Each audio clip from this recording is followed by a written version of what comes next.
Welcome to Sun Life solar technical talk. आज की इस वीडियो के अंदर हम देखने जा रहे हैं सन लाइफ के एसएल रॉयल 6 किलोवाट की बीएमएस कॉन्फ़िगरेशन के बारे में। सबसे पहले मैं आपको ये बताता चलूं कि बीएमएस कॉन्फ़िगरेशन का फायदा क्या होता है। जब भी आप अपने इन्वर्टर के साथ लिथियम बैटरी यूज करते हैं तो उसके लिए आपके इन्वर्टर और बैटरी के दरमियान कम्युनिकेशन का होना जरूरी होता है। अदरवाइज आपकी बैटरी जो है बहुत ज्यादा ओवरचार्ज या डिस्चार्ज हो जाती है, या फिर आपके सारे के सारे पैरामीटर जो है वो आपके इन्वर्टर के ऊपर प्रॉपर दिखाई नहीं देते। इन सारे मसलों से बचने के लिए जिस तरीके का इस्तेमाल किया जाता है उसको हम कहते हैं बीएमएस कॉन्फ़िगरेशन। बीएमएस कॉन्फ़िगरेशन करने के लिए आपने दो स्टेप का ख्याल रखना होता है। सबसे पहले स्टेप के अंदर आपने अपने इन्वर्टर और बैटरी के दरमियान फिजिकल कनेक्शन करना होता है। फिजिकल कनेक्शन करने के लिए आपके इन्वर्टर और बैटरी के दरमियान एक वायर यूज होती है जिसको हम बीएमएस वायर कहते हैं। ये जो वायर होती है इसकी दोनों साइड पे RJ45 कनेक्टर लगे होते हैं। इस वक्त जो बैटरी हम यूज कर रहे हैं वो है सन लाइफ का SL48100M मॉडल। ये पाइलनटेक बैटरी है और इसके साथ जो वायर है वो बिल्ट इन इसके बॉक्स के साथ आती है। वायर की एक साइड पे आपको इन्वर्टर लिखा हुआ दिखाई देगा और दूसरी साइड पे आपको बैटरी दिखाई देगा। आपने जब भी वायर का कनेक्शन करना है तो आपने मेक श्योर करना है कि जिस साइड पे बैटरी लिखा हुआ है उसको आपने बैटरी के अंदर RS485 पोर्ट के ऊपर अटैच करना है। सिमिलरली वायर की दूसरी साइड जिसके ऊपर इन्वर्टर लिखा हुआ है उसको आपने इन्वर्टर के नीचे BMS पोर्ट के ऊपर अटैच करना है।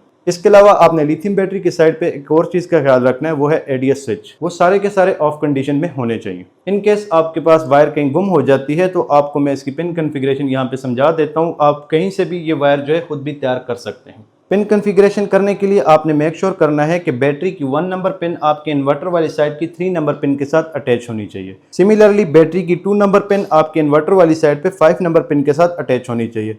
और इसके बाद जो बैटरी की 3 नंबर पिन है वो आपके इन्वर्टर की साइड पे 8 नंबर पिन के साथ अटैच होनी चाहिए। तो इस तरह आप RJ45 कनेक्टर को इस्तेमाल करते हुए अपनी मर्जी से ये वायर दोबारा भी बना सकते हैं। उम्मीद करता हूं कि अभी तक आपको फिजिकल कनेक्शन और इसकी जो पिन कॉन्फ़िगरेशन है वो समझ आ चुकी होगी। अब इसके बाद जो दूसरा स्टेप है उसके अंदर हमने अपने इन्वर्टर के अंदर कुछ सेटिंग्स करनी होती हैं। उसके बाद हमारी जो बैटरी है वो इन्वर्टर के साथ प्रॉपर कम्युनिकेट करना शुरू कर देती है। इस वक्त अगर आप देखें आपको इस स्क्रीन के ऊपर जो बैटरी टाइप सिलेक्टेड नजर आ रही है वो है AGM। और यहाँ पे अगर आप गौर करें तो आपके पास जो बैटरी का आइकन है वो स्टेबल है और दूसरा आपको यहाँ पे बैटरी की जो परसेंटेज है वो 100% शो हो रही है। हालांकि मेरी बैटरी जो है इस वक्त कोई 48% तक चार्ज है। तो इसका मतलब यह है कि मेरे इन्वर्टर को बैटरी के पैरामीटर प्रॉपर यहाँ पे दिखाई नहीं दे रहे, जिसकी वजह से हमारे इन्वर्टर के ऊपर जो पैरामीटर शो हो रहे हैं वो गलत शो हो रहे हैं। तो अब इस इन्वर्टर और लिथियम बैटरी की आपस में कम्युनिकेशन करवाने के लिए इस इन्वर्टर के अंदर हम सेटिंग करेंगे। उसके लिए हम सबसे पहले इंटर के बटन को प्रेस करेंगे। इंटर का बटन प्रेस करने के बाद हम डाउन एरो की मदद से 5 नंबर सेटिंग के ऊपर जाएंगे। जैसा कि इस वक्त आप देख सकते हैं कि मेरे पास जो बैटरी टाइप सिलेक्ट है वो है AGM। इसको मैंने चेंज करके पाइलन के ऊपर सिलेक्ट करना है। उसके लिए मैं इंटर के बटन को प्रेस करूंगा।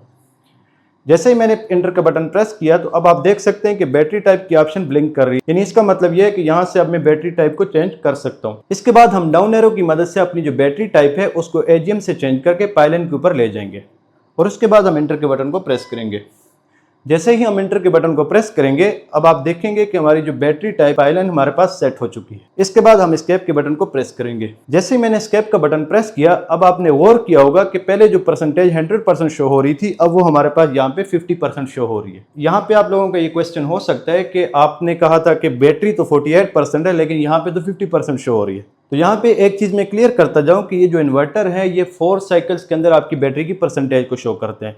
यानी अगर आपकी बैटरी 25% से कम है तो आपको 1 साइकिल नजर आएगा। अगर आपकी बैटरी 25% से ज्यादा है और 50% से कम है तो आपको 2 साइकिल नजर आएंगे। और अगर आपकी बैटरी 50% से ज्यादा है और 75% से कम है तो आपको 3 साइकिल नजर आएंगे। सिमिलरली अगर आपकी बैटरी 75% से ज्यादा चार्ज है तो आपके पास 4 के 4 साइकिल नजर आएंगे। इसके अलावा अगर आप मजीद इंडिकेशन चेक करें तो यहाँ पे आपने गौर किया है कि जो बैटरी का आइकन पहले ब्लिंक नहीं कर रहा था अब वो ब्लिंक करना स्टार्ट हो चुका है। इसके अलावा हमारी जो बैटरी टाइप है यहाँ पे चेंज होकर लिथियम आयन पे आ गई है। यहाँ पे बैटरी आइकन की ब्लिंकिंग ये चीज इंडिकेट करती है कि हमारा जो इन्वर्टर है वो हमारी बैटरी के साथ प्रॉपर्ली कम्युनिकेशन कर रहा है। अब हम ये चेक करते हैं कि जैसे ही हम इसकी BMS वायर को यहाँ से निकालेंगे तो क्या हमारा इन्वर्टर बैटरी के साथ कम्युनिकेट कर सकेगा या नहीं। इस वक्त मैंने अपने इन्वर्टर की BMS पोर्ट के अंदर से जो BMS वायर है उसको निकाल दिया है। अब थोड़ी ही देर में आप देखेंगे कि हमारे इन्वर्टर के अंदर एक फॉल्ट शो होगा 61 नंबर का। इस वक्त आप देख सकते हैं कि हमारे इन्वर्टर की स्क्रीन के ऊपर 61 नंबर का फॉल्ट शो हो चुका है, जिसका मतलब यह है कि लिथियम बैटरी और इन्वर्टर आपस में कम्युनिकेट नहीं कर पा रहे। तो यहाँ से ये चीज कंफर्म होती है कि जब भी आपने लिथियम बैटरी की BMS कॉन्फ़िगरेशन करनी है तो आपने दोनों स्टेप का ख्याल रखना है। एक तो आपने फिजिकल वायर भी अटैच करनी है और दूसरा आपने इन्वर्टर की सेटिंग भी चेंज करनी है। अदरवाइज अगर आप इसमें से कोई भी एक स्टेप मिस करेंगे तो आपकी प्रॉपर BMS कॉन्फ़िगरेशन नहीं होगी। अब हम दोबारा अपने इन्वर्टर के अंदर BMS वायर को लगाएंगे और देखते हैं कि ये जो फॉल्ट है ये खुद बहुत खत्म होता है या नहीं।